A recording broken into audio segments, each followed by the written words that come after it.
नमस्कार। आज वो मीटिंग जिसका पिछले 1 महीने से इंतजार था, जिसका ज़िक्र हो रहा था, आपको याद होगा 9 दिसंबर को जब संयुक्त किसान मोर्चा ने फैसला किया कि हम अपने मोर्चे उठा रहे हैं, तो हमने कहा था आंदोलन अभी बंद नहीं हुआ है, बस कुछ दिन के लिए स्थगित किया है सरकार के आश्वासन पे। और हमने कहा था 1 महीना बाद दोबारा आएँगे 15 जनवरी को और मूल्यांकन करेंगे, समीक्षा करेंगे, देखेंगे निगरानी कि सरकार ने जो वादे किए वो पूरे हुए कि नहीं। और वो मीटिंग आज हुई। ये देखिए, ये हमने आज कार्ड भी बनवाया था इस मीटिंग के लिए विशेष, और हमारे कई साथियों ने कहा भाई इस कार्ड को तो हम बचा के रखेंगे। एक हिस्टोरिकल मेमोरी से बन जाती है। वहीं ये जो सिंगू बॉर्डर पे कजरिया टाइल्स नामक जगह है, जो हमारे लिए हेडक्वार्टर थी पिछले 13 महीने तक, स्थानीय लोगों के, उसके मालिक लोग, उन सब के सहयोग से जो समाज का सहयोग मिला, उसको स्मृति के रूप में हमने कहा कि आज की मीटिंग हालाँकि इनकन्वीनिएंट थी दिल्ली से वहाँ इतना सब लोगों को दूर तक जाना, लेकिन सबने फैसला किया कि नहीं, ये मीटिंग तो विशेष रूप से कजरिया टाइल्स को और वहाँ के नज़दीक के समाज को, गाँव को, सबको धन्यवाद करने के लिए आज हमने वहाँ मीटिंग की। मीटिंग में 3 बड़े फैसले हुए। पहला फैसला कि सरकार ने जो वादे किए थे वो पूरे हुए या नहीं, और सरकार ने जो वादा खिलाफी की उस पे क्या एक्शन लेना चाहिए, इस सवाल पे। दूसरा सवाल था ये जो उत्तर प्रदेश में लखीमपुर खीरी की घटना थी, जिसके बारे में बार-बार हमसे कहा जा रहा था आप तो भूल ही गए, आपने समझौता कर लिया। उसमें सरकार की बेशर्मी के बारे में किसान मोर्चा ने क्या फैसला किया।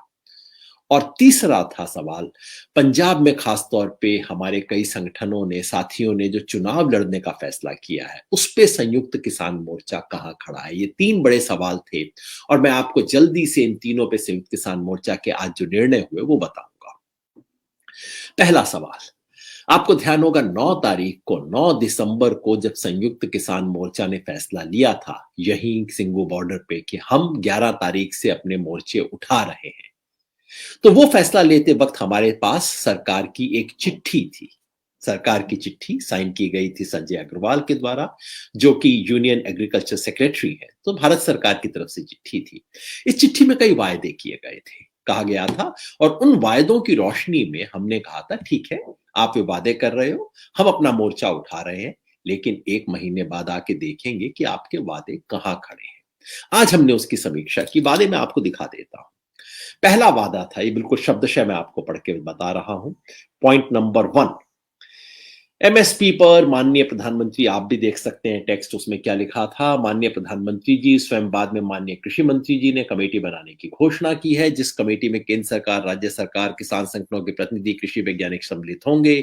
यह स्पष्ट किया जाता है कि किसान प्रतिनिधि में एसकेएम के प्रतिनिधि भी शामिल होंगे। कमेटी का एक मैंडेट यह होगा कि देश के किसानों को एमएसपी मिलना किस तरह से सुनिश्चित किया जाए। सरकार वार्ता के दौरान पहले ही आश्वासन दे चुकी है कि देश में एमएसपी पर खरीद की अभी की स्थिति को जारी रखा जाएगा। आश्वासन नंबर 1, अब तक क्या हुआ है? निल बटा निल, कोई घोषणा नहीं, सरकार ने कोई कमेटी नहीं बनाई है, कहीं पब्लिक डिक्लेरेशन नहीं की है, संयुक्त किसान मोर्चा से कोई प्राइवेट बातचीत भी नहीं हुई है, इनफॉर्मल बातचीत भी नहीं हुई है, कोई चिट्ठी नहीं आई कि भाई आप अपने नाम दे दो, ऐसी कमेटी होगी, ये इसका मैंडेट होगा, ये काम करेगी, कुछ नहीं, निल। दूसरा सरकार का आश्वासन था केसों के बारे में। केसों के बारे में सरकार ने कहा था, जहां तक किसानों के आंदोलन के वक्त के केसों का सवाल है, यूपी, उत्तराखंड, हिमाचल प्रदेश, मध्य प्रदेश और हरियाणा की सरकारों ने इसके लिए पूर्णतः सहमति दी है कि तत्काल प्रभाव से इमीडिएटली आंदोलन संबंधित सभी केसों को वापस लिया जाएगा। यह था दूसरा वादा। कहां खड़े हैं साहब? इसी से जुड़ा हुआ इस वादे का एक दूसरा हिस्सा भी था, 2A करके जो लिखा हुआ था सरकार ने, वो भी आपको हाथों हाथ पढ़ देता हूं। वो था केंद्र सरकार के बारे में कि किसान आंदोलन के दौरान भारत सरकार के संबंधित विभाग और एजेंसियों तथा दिल्ली सरकार सहित सभी संघ यूटी में आंदोलनकारियों और समर्थकों पर बनाए गए आंदोलन संबंधित सभी केस भी तत्काल प्रभाव से वापस लेने की सहमति है। भारत सरकार अन्य राज्यों से अपील करेगी कि वो भी किसान आंदोलन से संबंधित केसों को वापस लेने पर कार्रवाई करें। तो साहब, केसों का मामला था, क्या हुआ है कार्रवाई? केंद्र सरकार, जो सीधे सीधे केंद्र सरकार ने चिट्ठी दी थी और केसेस को विड्रॉ करना केंद्र सरकार के हाथ में था, और ये सारा कुछ अमित शाह जी की सहमति से हुआ था। सिर्फ उन्हें एक फाइल पे सिग्नेचर करने थे। क्या हुआ? कुछ भी नहीं हुआ। एक बार भी संवाद भी नहीं हुआ। और जिस हमारे साथी जो पिछली बार के संवाद में शामिल थे, उनसे आज के मोर्चे में पूछा गया कि भाई सरकार ने कोई इनफॉर्मल बातचीत भी की? केंद्र सरकार ने कोई बातचीत भी हुई? कोई कमेटी बननी थी जिसमें 2 केंद्र सरकार के प्रतिनिधियों, 2 हमारे प्रतिनिधियों, क्या हुआ? कुछ नहीं हुआ। केंद्र सरकार ने ऐसी कोई घोषणा नहीं की, कागजी कार्रवाई नहीं की, हमारे साथ अनौपचारिक बातचीत भी नहीं की। बिल्कुल वहीं के वहीं खड़े हैं जहां 1 महीना पहले थे। केंद्र सरकार ने चिट्ठी लिखनी थी राज्य सरकारों को, क्या हुआ? हमारी जानकारी में ऐसी कोई चिट्ठी नहीं लिखी गई। सिर्फ एक चिट्ठी लिखनी थी, लिख के वायदा किया था, नहीं की। बाकी राज्यों में क्या हुआ? उत्तराखंड कोई केस वापस नहीं, उत्तर प्रदेश कोई केस वापस नहीं, हिमाचल, मध्य प्रदेश, हमारी जानकारी में कोई केस ना वापस हुए हैं, ना वापस लेने की प्रक्रिया शुरू की गई है। बस हरियाणा में कुछ कार्रवाई हुई है। हरियाणा में एक छोटी सी कमेटी बनी जिसमें 2 हरियाणा के अधिकारी थे, 2 हमारे आंदोलन के साथी थे। उनके बीच में कई राउंड वार्ता हुई है। उन्होंने कहा है कि सरकार ने ये तो कहा है कि हाँ, हम केस वापस देने को तैयार हैं, पिछले साल 9 सितंबर से आगे के। लेकिन साथ में कहा है कि नहीं, 2-3 केस तो हम वापस नहीं लेंगे। एक हिसार का केस, 3 केस के बारे में सरकार ने कहा है, तो वहां भी किंतु परंतु सरकार की तरफ से अब चल रहा है। अगला वादा सरकार का, अगला वादा था शहीदों के मुआवजे के बारे में। सरकार ने क्या कहा था? जहां तक मुआवजे का सवाल है, हरियाणा और यूपी सरकार ने सैद्धांतिक सहमति दे दी है और पंजाब सरकार ने भी सार्वजनिक घोषणा की है। पंजाब सरकार ने सार्वजनिक घोषणा की है, उसने पेमेंट भी शुरू कर दिया है। लेकिन सवाल था यूपी और हरियाणा का। यूपी ने कोई कार्रवाई नहीं की है। हरियाणा सरकार ने हमारी उस कमेटी से बातचीत की है, लेकिन बातचीत के कई राउंड के बाद अभी तक हरियाणा सरकार ने ये भी नहीं बताया है कि कितना अमाउंट दिया जाएगा। हरियाणा सरकार, ऐसा सुना है कि इस बातचीत में कहा, भाई आप जहां से करवा के लाए थे बातचीत केंद्र सरकार से, उन्हीं से आप क्लैरिफाई करवा दो कि कितना अमाउंट है, हमने देना है कि केंद्र ने देना है। यानी कि 1 महीने बाद हरियाणा सरकार ये भी नहीं कह रही है कि हम देंगे, कह रहे पता करेंगे, पूछेंगे। अब आपको समझ आ गया क्या हुआ कि एक कागज की चिट्ठी लिख दी गई कि चलो जान छूटे, किसान यहां से उठ जाएं किसी तरह से। एक बार उठ गए तो फिर देख लेंगे, फिर क्या फर्क पड़ता है, फिर किसने देखा कागज। कम से कम अभी तक यही स्थिति मासूम होती है कि कागज पकड़ा दिया, हमारे नेताओं ने मान लिया, उठ गए, और अब उसके बाद केंद्र सरकार को उस कागज की चिंता भी नहीं है। इस वायदा खिलाफी, आज की मीटिंग में सर्वसम्मति से राय थी कि यह वायदा खिलाफी है, ये धोखा है, और किसान संगठनों ने तय किया है कि हम इसके खिलाफ अपना संघर्ष शुरू करेंगे। 31 जनवरी को, सोमवार 31 जनवरी, इस महीने की आखिरी तारीख, बजट देश का पेश होने से एक दिन पहले की तारीख, उस दिन पूरे देश में रोष प्रदर्शन किए जाएंगे। इस दिन को हम विश्वासघात दिवस की तरह मनाएंगे। जिला स्तर पे, तहसील स्तर पे रोष प्रदर्शन किए जाएंगे अपने अपने तरीके से। किसान याद दिलाएंगे कि वायदा खिलाफी को हम भूलते नहीं हैं। केंद्र सरकार अपनी चिट्ठी को भूल गई हो, किसान भूलेंगे नहीं। दूसरा सवाल था उत्तर प्रदेश का, लखीमपुर खीरी का। जैसा आप पिछले कई दिनों से देखते आ रहे होंगे कि सरकार खुल के बेशर्मी से इस सवाल के ऊपर अड़ी हुई है। पहले अजय मिश्रा टेनी ने क्या कहा? आपको ध्यान है सारा केस कैसे हुआ? पहले दिन कहा नहीं नहीं नहीं, किसानों ने पत्थर मारे थे। फिर अगले दिन वीडियो आ गया। बीजेपी वालों की दिक्कत बेचारों की ये है कि जो झूठ बोलते हैं अगले दिन वीडियो आ जाता है। फिरोजपुर का भी वीडियो आ गया, सब चीजों का वीडियो आ जाता है। निहंगों वाला भी वीडियो आ गया था, फोटो आ गई थी, लाल किले वाले भी इनकी तस्वीर आ गई थी। इसी तरह से लखीमपुर खीरी में वीडियो आ गया सच्चाई का। फिर कहा कि नहीं नहीं, एक्चुअली वो तो मंत्री जी का बेटा तो वहां था ही नहीं, और मंत्री जी ने कहा मेरा बेटा अगर वहां पाया गया तो मैं इस्तीफा दे दूंगा। वो बेटा भी पाया गया, उसका भी एविडेंस मिल गया। फिर कहा कि नहीं नहीं, बंदूक असला उसने नहीं चलाया था, बाद में ये भी मिल गया। फिर कहा जी मंत्री जी का इससे क्या मतलब था। अब एसआईटी खुद, एसआईटी ने चार्जशीट दायर की है और एसआईटी खुद कह रही है कि इसके पीछे षड्यंत्र था, ये सिर्फ दुर्घटना नहीं थी। क्यों कह रही है एसआईटी ये सब बातें? क्योंकि एसआईटी यूपी सरकार के अंगूठे के नीचे नहीं है। एसआईटी को मॉनिटर कर रहा है सुप्रीम कोर्ट। सुप्रीम कोर्ट ने बार बार फटकार लगाई है और उसके चलते थोड़ा सा सच का टुकड़ा बाहर आ गया है जो सारी दुनिया को पता था। अब एसआईटी कहती है इसके पीछे षड्यंत्र था। तो भाई षड्यंत्र था तो षड्यंत्रकारी कौन था? एक ही षड्यंत्रकारी है। इस सारे खेल का मुख्य षड्यंत्रकारी है अजय मिश्र टेनी। इस सब के बावजूद वो आज भी केंद्रीय मंत्रिमंडल में है। आपके और मेरी सुरक्षा के लिए देश के जो गृह राज्य मंत्री हैं वो माननीय अजय मिश्र टेनी जी बने हुए हैं। अब पूछिए क्यों? उत्तर है उत्तर प्रदेश का चुनाव। कहते हैं अजय मिश्रा टेनी जी अपनी जाति के बड़े दबंग, बड़े प्रभावशाली नेता हैं, वो चले जाएंगे तो भाई बीजेपी का काम नहीं चलेगा। तो सरकार ने तय किया कि भाई इलेक्शन तक तो इस आदमी को रखना है। मतलब कुछ भी कर लो, इलेक्शन सबसे ऊपर है। मोर्चे ने तय किया है कि इसे हम चुपचाप नहीं देखेंगे। इसके बारे में अगले हफ्ते में ही एक मेजर ऐलान किया जाएगा। लखीमपुर खेरी में एक पक्का मोर्चा लगाया जाएगा। राकेश टिकैत जी ने कहा है कि वो स्वयं उसके लिए जाएंगे। 20-21 को वो वहां जा रहे हैं।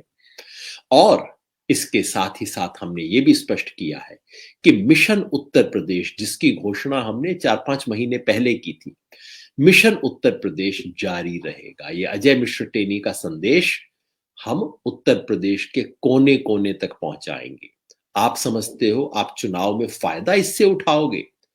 आपको वहीं चोट लगेगी जहां आप फायदा उठाने की कोशिश कर रहे हो। तो संयुक्त किसान मोर्चा मिशन उत्तर प्रदेश को लेके उत्तर प्रदेश के कोने कोने में जाएगा और इस किसान विरोधी राजनीति को चोट पहुंचाएगा। ये दूसरा बड़ा फैसला। तीसरा फैसला कार्यक्रम के आगे की सोचते हुए अगले महीने की 23 और 24 तारीख को देश भर के तमाम ट्रेड यूनियंस ने 23-24 तारीख को एक पूरे देश में महा हड़ताल घोषित की है। सब कुछ बंद रहेगा 23 और 24 फरवरी को। बैंक भी, ऑफिस भी, सब तरह के इदारे, संस्थाएं, सब कुछ में हड़ताल रहेगी। किस विषय पे? सबसे बड़ा विषय है 4 लेबर कोड का, जो कि कर्मचारियों के, श्रमिकों के खिलाफ आ रहे हैं। और मजदूर आंदोलन कह रहा है कि पिछले 70-75 साल में हमने जो कुछ मजदूरों के लिए हासिल किया था हक, वो सब हक एक झटके के अंदर सरकार खत्म कर रही है 4 लेबर कोड बना के। इसलिए उस मुद्दे पे हड़ताल हो रही है। लेकिन ये मजदूर संगठनों ने पहले दिन से किसान आंदोलन का समर्थन किया है और मजदूर संगठनों ने अपनी मांग पत्र में किसानों को एमएसपी मिले, इस मांग को भी उन्होंने शामिल किया है। साथ ही इस देश के गरीबों के, मजदूरों के बड़े सवाल, यानी कि राशन की दुकान का सवाल, देश में जो प्राइवेटाइजेशन हो रहा है उसका सवाल, देश की संपत्ति को जो बेचा जा रहा है उसका सवाल को करके किया है।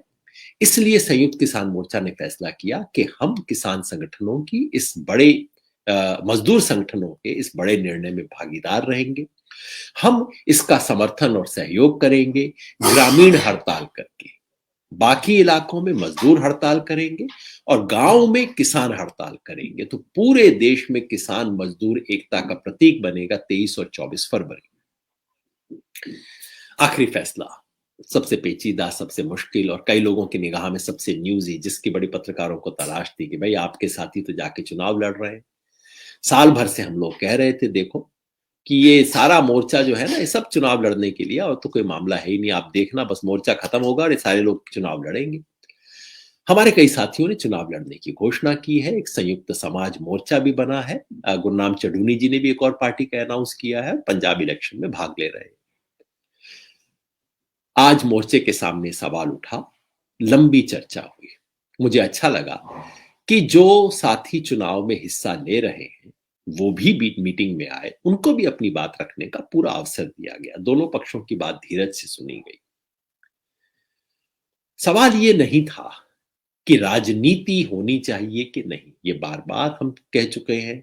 मैं तो अपने बार बार लिख के कह चुका हूं कि भाई राज की नीति पे सवाल उठाना अगर राजनीति है तो किसान हमेशा राजनीति करता है, करेगा, करनी चाहिए। सवाल चुनावी राजनीति का है। अब चुनावी राजनीति करना हर नागरिक का हक है, बिल्कुल कीजिए। लेकिन क्या आप किसान आंदोलन की आभा, ऊर्जा, उसकी नैतिकता का फायदा उठा के किसी पार्टी के लिए चुनावी राजनीति में इस्तेमाल कर सकते हैं? ये सवाल था। आपको ध्यान होगा पहले दिन से संयुक्त किसान मोर्चा ने अपने लिए एक मर्यादा बनाई थी। मर्यादा क्या थी? कि भाई संयुक्त किसान मोर्चा के किसी भी प्लेटफॉर्म का इस्तेमाल किसी भी पॉलिटिकल पार्टी के लिए नहीं होगा। किसी पॉलिटिकल पार्टी का नेता बतौर पार्टी के नेता के संयुक्त किसान मोर्चा के मंच पे एड्रेस नहीं करेगा।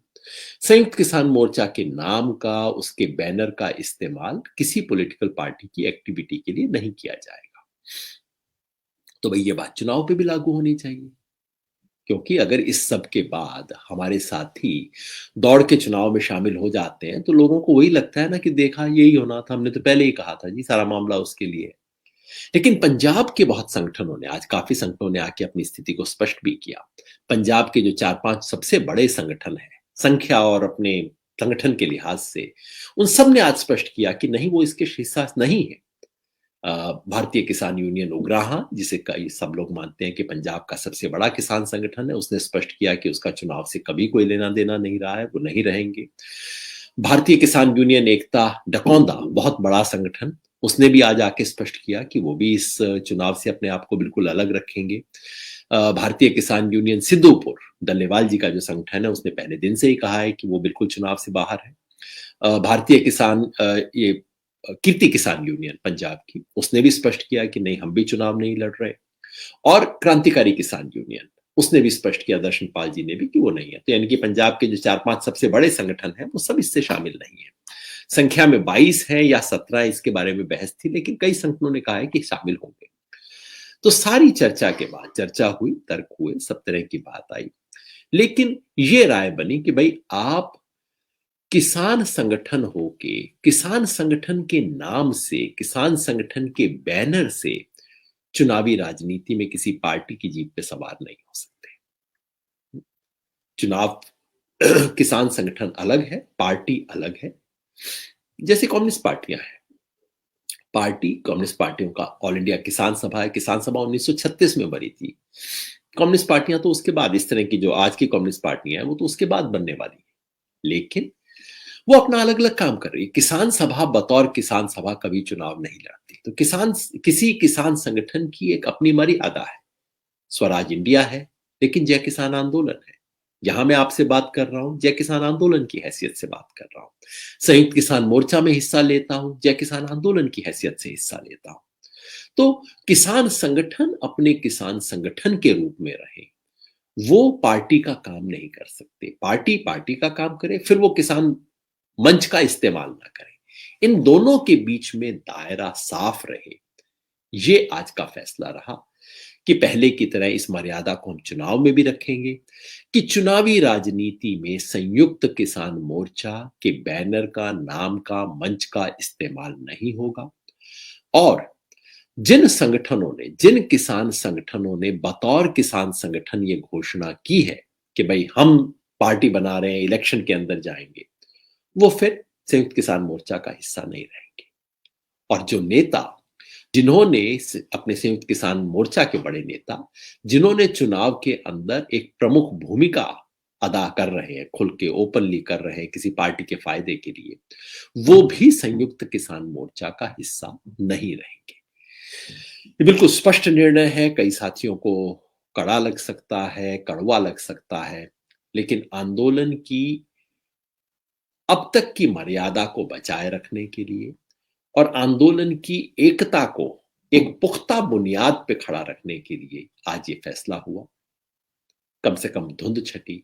और ये जो काफी दिन से प्रचार चल रहा था कि भाई देखा, एसकेएम पूरा का पूरा पार्टी बन गया, एसकेएम चुनाव में शामिल हो गया। वैसे एसकेएम ने पहले दिन ही प्रेस रिलीज कर दिया था कि हमारा संयुक्त समाज मोर्चा से कोई ताल्लुक नहीं है।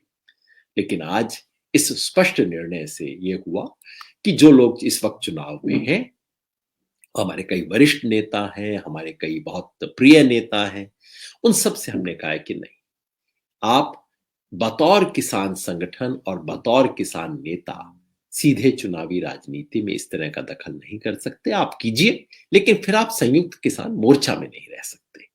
ये फैसला आज लिया गया है मोर्चा की तरफ से। साथ में ये भी निर्णय लिया गया है कि इसके बारे में नियम बनाना, इसके बारे में आगे के लिए मर्यादा बनाना और जरूरत हो तो इस निर्णय की समीक्षा करने का काम अब इस चुनाव के राउंड के बाद किया जाएगा। ये चुनाव होंगे खत्म 10 मार्च को, तो अप्रैल के महीने में बातचीत होगी, तब फैसला लिया जाएगा। महत्वपूर्ण मीटिंग, बड़े फैसले और कुल मिला के एक स्पष्ट संदेश कि ये ऐतिहासिक किसान आंदोलन अपने उसी रास्ते पर कायम है, उसी रास्ते पर, उसी सड़क पर चल रहा है जिस पे 13 महीने चला। वो कठिन संघर्षमय रास्ता जिस पे किसान आंदोलन ने संघर्ष करते हुए 13 महीने लगाए, किसान आंदोलन उसी पे कायम है। संघर्ष आगे रहेगा। मोर्चा उठ गया, लेकिन आंदोलन जारी है। किसानों के साथ हो रही वायदा खिलाफी, किसानों के साथ हो रही बेशर्मी, किसानों के साथ हो रही नजरअंदाजी और किसानों के भविष्य के सपने, सब हमें याद है। इन सब पे हम कायम रहेंगे। ये याद दिलाते हुए आज अपनी बात समाप्त करूंगा। सड़क से इतना याद आया कि आज जब हम वापस सिंगो बॉर्डर उस सड़क पे गए जहां कोई कैंप नहीं, कोई पुलिस बैरिकेड नहीं, और आमतौर पे जहां 2.25 घंटे लगते थे पहुंचने में, वहां आज 45 मिनट में पहुंच गए, तो ध्यान आया कि रास्ते बदलते भी हैं और आंदोलन करो तो रास्ते साफ भी होते हैं। बहुत बहुत शुक्रिया।